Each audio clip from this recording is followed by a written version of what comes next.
The most painful thing to hear from a student is, I can't read, or I'm never going to read, or I'm a bad reader. And that is what you'll see when students don't have the right tools to figure out how to break down the code of our language. The minute they realize that they can read based on evidence-based instruction, they are all in.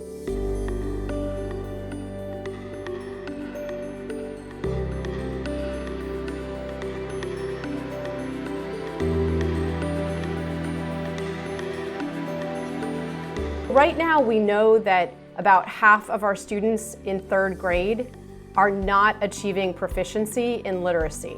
That is injustice and that is inequity.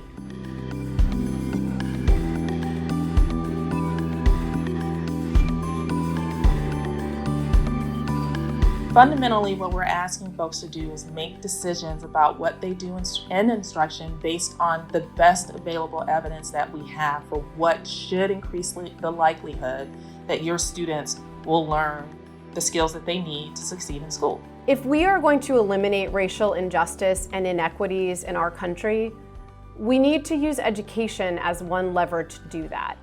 And within education, we need to make sure that we're teaching students how to read using evidence-based practices that will give them access to literacy. Expecting a child to just learn to read words by being exposed to print hasn't panned out in the research. What we know is that the majority of children need direct, explicit instruction in how letters and sounds are connected and how they build on those connections over time. There should be no shame around admitting that we need to learn more. And I know personally, I carried shame for a long time when I was sitting in a 1st grade classroom and had more children that I just didn't know what to do with. And it makes you feel that, or at least it has made me and other colleagues that I've talked to, that there's something wrong with us. And we have to reflect and look deeply on our practice. The proof is really when I see it applied, see the results in the classroom. When a student maybe is called on to answer a comprehension question or to read aloud, or the student receives a spelling quiz back and their score is much better than they've ever had before. So that's very rewarding. When I have a struggling reader, which is the population I'm working with right now, when they break through a struggle, it's the best thing that I ever experienced. Because not only are you proud of them, but you see them actually grow.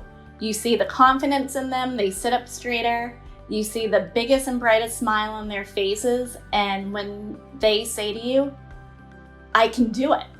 I didn't need your help, I figured it out. It's the most rewarding experience ever. We made sure to develop the guidance and resources in partnership with educators across the state. And so first we started with a group that we call the Literacy Champions. These were 50 educators from across the state of Massachusetts who worked with us to build the resources.